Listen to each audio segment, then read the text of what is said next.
एक बार संयोग हुआ कि परमात्मा श्री राम जी की दिव्य लीला देखकर शंकर भगवान को जरा सा भी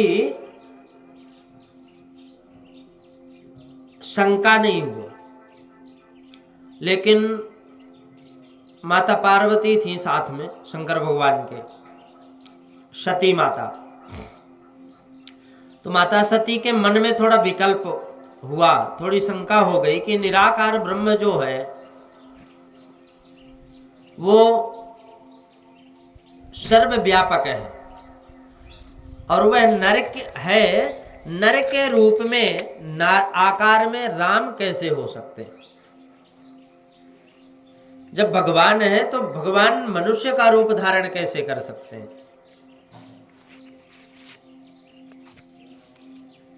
शिव जी सती माता को समझाते हैं, परंतु सती माता का मन मानता नहीं।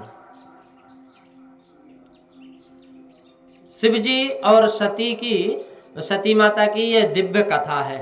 तो गोस्वामी तुलसीदास जी महाराज अपनी रामायण में शिव जी की वंदना करके इस शिव कथा का वर्णन करते हैं। बताते हैं कि एक समय नारद जी विंध्याचल पर्वत के पास गए और उनसे कहा कि जगत में सबसे बलवान मेरु पर्वत है। सूर्य नारायण मेरु पर्वत के पास जाते हैं, तेरे पास कौन आता है? तो नारद जी की समस्त लीला, हालांकि भिड़ा नहीं रहे थे नारद जी, नारद जी का काम है उस किसी भी कैसी भी वाणी हो, उस वाणी का अर्थ जो निकलता है वो आगे चल करके उसका फल बहुत अच्छा मिलता है। तो नारद जी की समस्त लीला समाज को सुखी करने के लिए ही होती है। बाहर देखने पर लगता है कि नारद जी कलह लगाते हैं, कलह करवा रहे हैं, झगड़ा करवा रहे हैं, परंतु उस सब में समाज का कल्याण होता है। नारद जी ने विंध्याचल पर्वत से कहा कि क्या तुमसे मेरु पर्वत जैसी शक्ति है?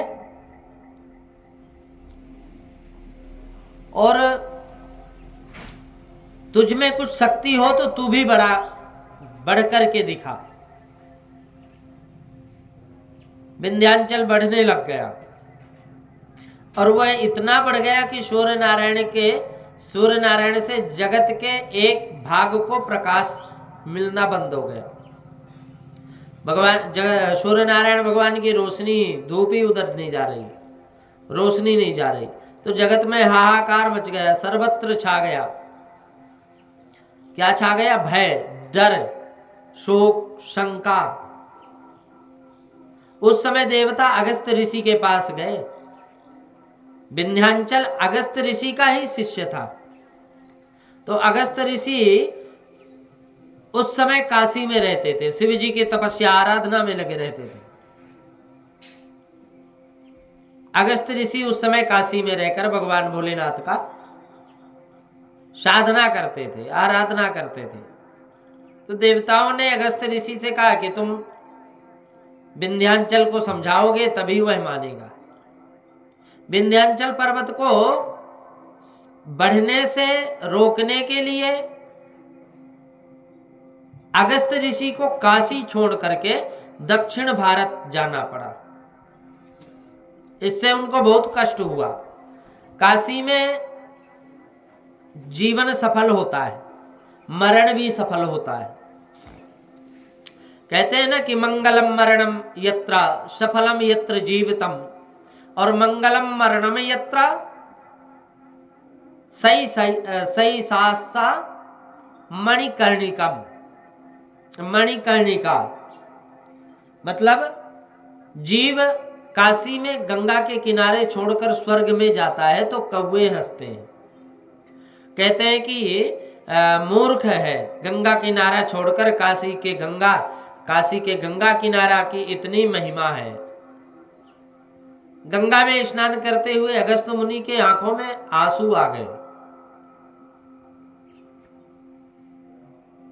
कि गंगा स्नान फिर कब प्राप्त होगा। तो गंगा मां प्रकट हुई और उन्होंने अगस्त ऋषि से कहा कि तुम दक्षिण भारत में जाओ, वहीं मैं आऊंगी। तो अगस्त मुनि काशी विश्वनाथ के दर्शन करने गए। आंखों से अश्रुपात हुआ। अब दर्शन कब होंगे? काशी विश्वनाथ भगवान के दर्शन करने गए, बोले अब तो दर्शन कर रहा, लेकिन अब कब होंगे भगवान के दर्शन? तो इसलिए वो कष्ट के कारण उनके आंखों में आंसू आ गए। उस समय भगवान शंकर ने कहा कि तुम जाओ, पीछे से मैं भी आ रहा हूं, मैं भी आ जाऊंगा। अगस्त ऋषि काशी छोड़कर विंध्याचल के पास गए और गुरुदेव के आगमन से विंध्याचल पर्वत को आनंद हुआ कि देखो गुरु शिष्य के पास आ रहे हैं। उसने गुरुदेव को साष्टांग प्रणाम किया और उसी समय गुरुदेव ने आशीर्वाद दिया कि भाई दक्षिण भारत यात्रा करने जा रहा हूं मैं, और जब तक यात्रा करके मैं वापस ना आऊं तब तक इसी अवस्था में रहना जैसा है। गुरुदेव की आज्ञा हुई और इसी कारण वो विंध्याचल पर्वत साष्टांग करके लंबा होकर जो पड़ा है तो आज तक नहीं उठा।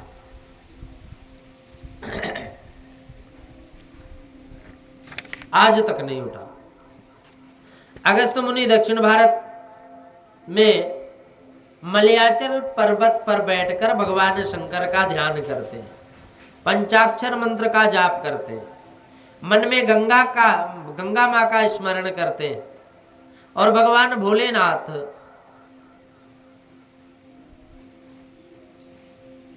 भगवान शिव का स्मरण करते हैं, भगवान भोलेनाथ का स्मरण करते हैं ऋषि अगस्त मुनि। अब इनका प्रेम देखकर समस्त देवता अगस्त मुनि से मिलने गए कि लेटे पड़े विंध्याचल को देखकर सबको आश्चर्य हुआ। देवता मलयाचल में आए और काशी छोड़ते समय अगस्त ऋषि से शिव जी ने कहा था कि मैं पीछे से वहां आऊंगा। उसके अनुसार ऋषि को दर्शन देने भगवान काशी विश्वनाथ भी श्री सीताराम जी के साथ दक्षिण भारत गए।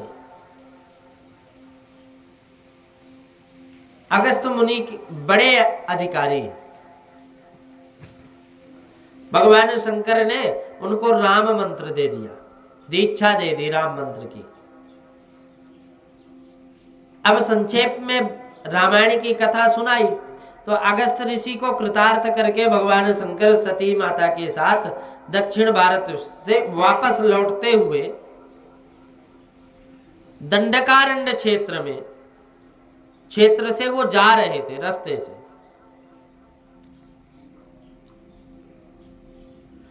तो उसी समय दंडकारण्य में राम जी लक्ष्मण जी के साथ जा रहे थे।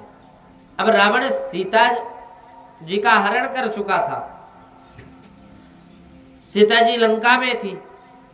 श्री राम कहते हुए राम जी के वियोग में विलाप करती थी सीता माता। उसी समय भगवान शंकर ने भी एक नाटक रचा और सोचा कि मैं भी सीता जी के वियोग में रुदन करूं। भगवान राम जी ने एक नाटक रचा और भगवान ने सोचा चलो हम भी सीता जी के वियोग में एक लीला करते हैं। भक्त भगवान के लिए रोते हैं वास्तव में, तो भगवान भी भक्तों के लिए रोते हैं। परमात्मा व्याकुल होकर रोने लगते हैं। लंका में सीता जी राम जी का ध्यान करते हैं और राम जी सीता जी का ध्यान करते हैं। यह तो भगवान की लीला है। श्री सीताराम जी का कभी वियोग होता ही नहीं। हे सीते कहकर राम जी विलाप करते हैं, रुदन करते हैं, रो रहे हैं। लक्ष्मण जी समझा रहे हैं कि प्रभु किसी वृक्ष को आलिंगन करते हैं, आलिंगन देते हैं। बड़े बड़े ऋषि दंडकारण्य में वृक्ष बन करके खड़े हैं और हजारों वर्ष तक उन्होंने तपस्या की, परंतु बुद्धि में काम का विकार नहीं गया। काम का विकार बुद्धि से गया ही नहीं। तो हजारों वर्ष तक तपस्या कर रहे हैं। काम अत्यंत सूक्ष्म है मेरे भाई बहन। ऋषियों ने विचार किया कि राम जी हमको अपनाएंगे तो बुद्धि में से काम हट जाएगा। अति पापी भी शमशान में बावला हो जाता है। अब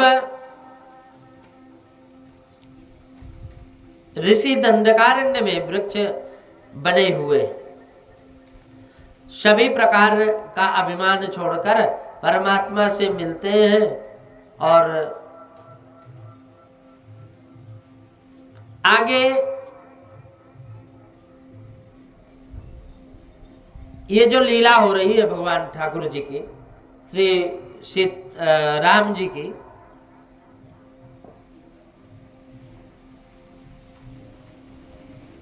राम जी ने उन्हें अपना लिया। किनको? परमात्मा से मिलने की भावना से दंडकारण्य में वृक्ष रूप से जो संत खड़े थे उनको अपना लिए। उसी मार्ग से भगवान शंकर जी सती माता के साथ आ रहे थे। कहते हैं कि एहि विधि खोजत बिलपत स्वामी, मनहु महा बिरही अति कामी, पूर्ण काम राम सुख राशि, मनुज चरित कर अज अविनाशी। शिव जी तो जानते थे कि राम जी परमात्मा है, प्रभु की लीला अलौकिक है। राम जी का ये अनुग्रह है। परमात्मा तो आनंदमय है, उसको कुछ भी नहीं छोड़ा जा सकता। जिसको काम नहीं है वह निष्काम है।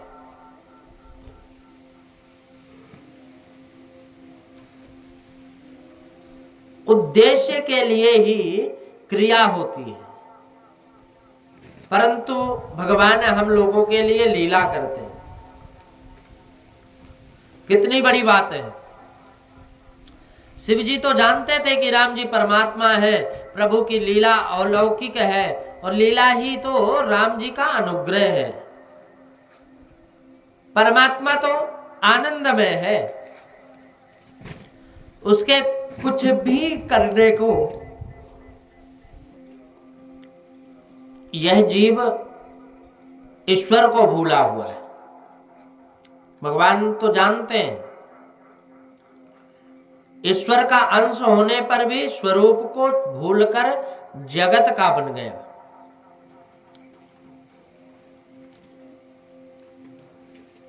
तब से ही जीव दुखी हो गया। कब से? जब से यह जीव ईश्वर को भूल गया और संसार में पड़ गया। भूलकर जगत का बन गया, तब से ही दुखी हो गया।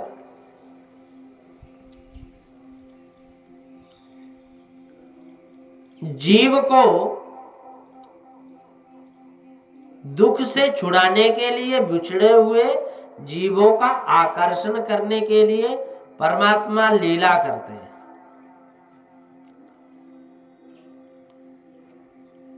एक साधारण मनुष्य की भांति विलाप करते हैं। राम जी रोते हैं, दर्शन शिव जी को हुए, अनेक मन में आनंद आया।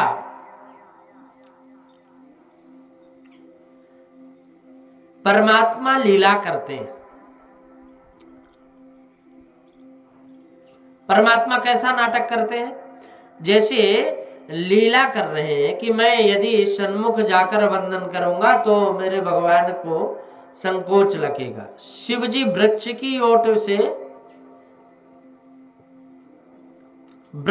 ओट से देख रहे थे, परमात्मा का दर्शन कर रहे थे।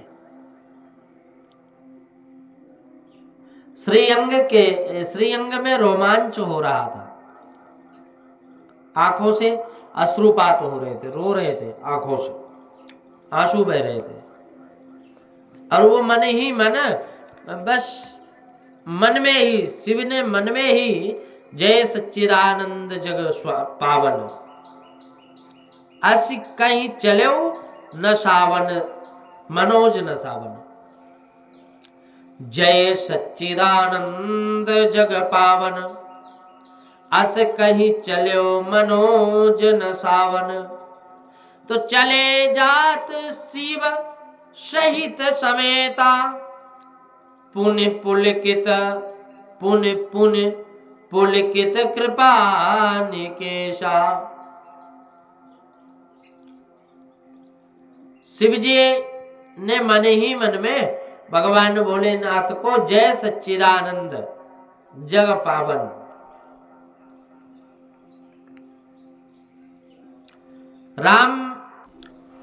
राम जी को वंदन करते हैं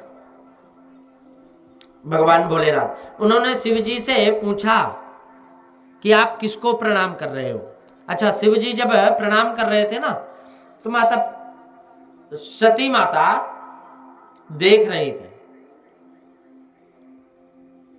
तो उन्होंने कहा कि किसको प्रणाम कर रहे हो? शिव ने कहा कि ये मेरे इष्ट देव हैं, ये मेरे इष्ट देव हैं, मैं उनको प्रणाम कर रहा हूं।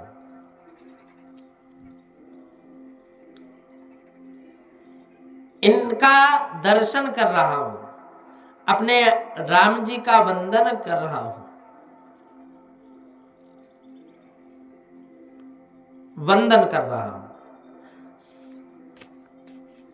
सती माता ने पूछा कि ये रोते रोते जा रहे हैं, आपके इष्ट देव कैसे हो गए?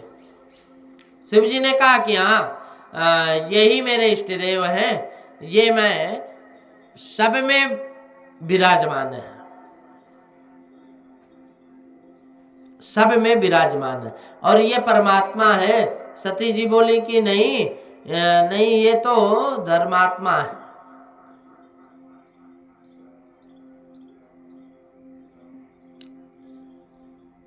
ये सब में विराजमान है और ये परमात्मा है। सती बोली नहीं नहीं, ये तो परमात्मा नहीं है, ये तो राजा दशरथ जी का बड़े पुत्र हैं, राम नाम है इनका।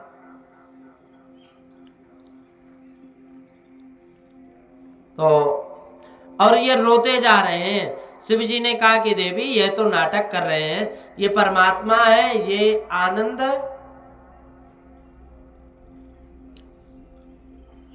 रूप है, और जो निराकार ब्रह्म, सर्व व्यापक ब्रह्म है, वे ही राम जी के साथ हैं। राम, भगवान श्री राम साथ में।